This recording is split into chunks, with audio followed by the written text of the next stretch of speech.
Hey everybody out there who might be listening, this is Christopher Brent coming to you today with a podcast on how to effectively practice as a musician.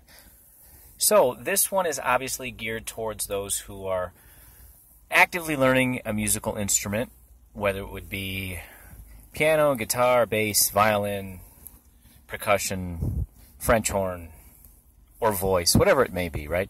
There's got to be a strategy that you have when it comes to practicing. So I am a pianist and a piano teacher, so I'm constantly in music world, and I'm practicing myself and I'm helping other musicians learn to effectively practice. So I know how important that this can be, and it's not just simply a matter of time when it comes to practicing. Obviously you have to put the time into it, but you have to also be effective when you practice. So one of the most basic principles that I always talk about is to just simply pick one area, one subject, and stick to that and focus on that for the time being. So let's say you have a passage and you're going through, let's say 8 measures.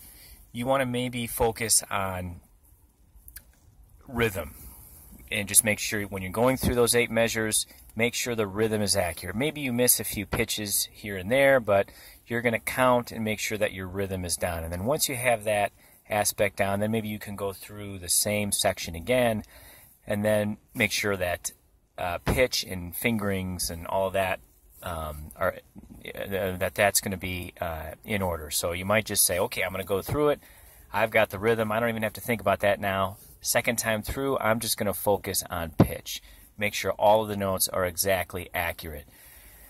And then after a while, you might say, okay, I think I know this section. You might even take a break for a while and let it kind of marinate in your head and go about your business and do something else, right? Then come back to it later that day and just review it, go over it again, and then that time around you might say, okay, I'm going to focus on dynamics. And you're going to make sure that when you play that phrase, that all of the fortes, pianos, mezzo fortes, and mezzo pianos, and everything in between is all in good shape. So you will just pick that one area of dynamics and stick to that and make that your central focus. Then you might say, if you're playing the piano, you might say, I'm going to play through it again and make sure my pedaling is in good shape, and just make pedaling your main focus for that run through. Obviously you have to still be playing notes and rhythms to some extent, right? So that's got to be there, but if you try to multitask too much, especially early in the process when you're learning a new work, if you try to just do everything, dynamics, phrasing, articulation, pedaling, and rhythm and all that right off the bat, especially if it's a fast tempo, it can be quite overwhelming. So you want to pick one subject, stick to that, focus on that, and then I think you can have a more effective routine as far as practice goes. Then as the weeks and sometimes months go by, especially if it's a larger work, sometimes you do need several months to prepare the notes and everything. Then you look at the totality of the work and how it feels to play through the whole work in front of other people, and then you begin the next step in preparing a performance. So there's a process involved. But if you try to do too much at once, it can be overwhelming and it can be ineffective. So you got to really make sure that you're on the ball with your approach to practicing. So if a work is at a faster tempo, especially allegro, vivace, presto, something in a very fast tempo, you do have to do a lot of slow practice and break things down. And that's another thing that you can focus on as well, is maybe you're looking at rhythm. Yeah, obviously, if you slow the tempo down, it's going to be much easier to grasp the rhythm at a very slow tempo. And you can never really go too slow. That slow practice is really important. Sometimes you might find it is difficult to go slow, but it's good to be able to obviously play at a very slow tempo, medium tempo, and to be able to do that is important because you want to feel like you have a sense of control over the work.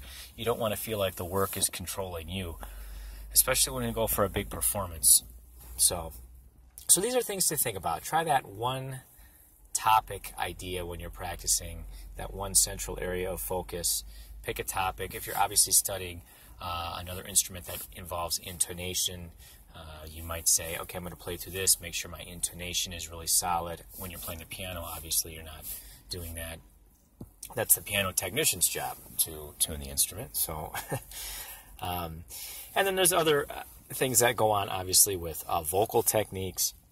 There's different situations where you're going to use a head or chest mix and things like that, depending on the style of music you're singing. So you might obviously focus in on that. You might focus in on diction or language if you're studying voice. So there's obviously many different areas for different instruments and different situations. So it's a very important thing, and it can have an effect long term as far as how you play. And even as you're practicing, you might even look at, for instance, if you're playing the piano, what is my hand shape doing?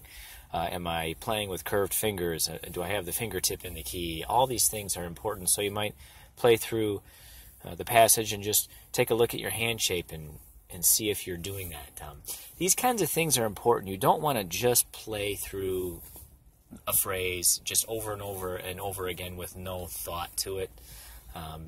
That's not good. You want to try to be able to have a sense of understanding of what's happening musically and technically. And that's one of the reasons we all go to a teacher, or we want to have somebody else listen to us to try to give us that sense, maybe in a way that we might not be hearing or absorbing ourselves.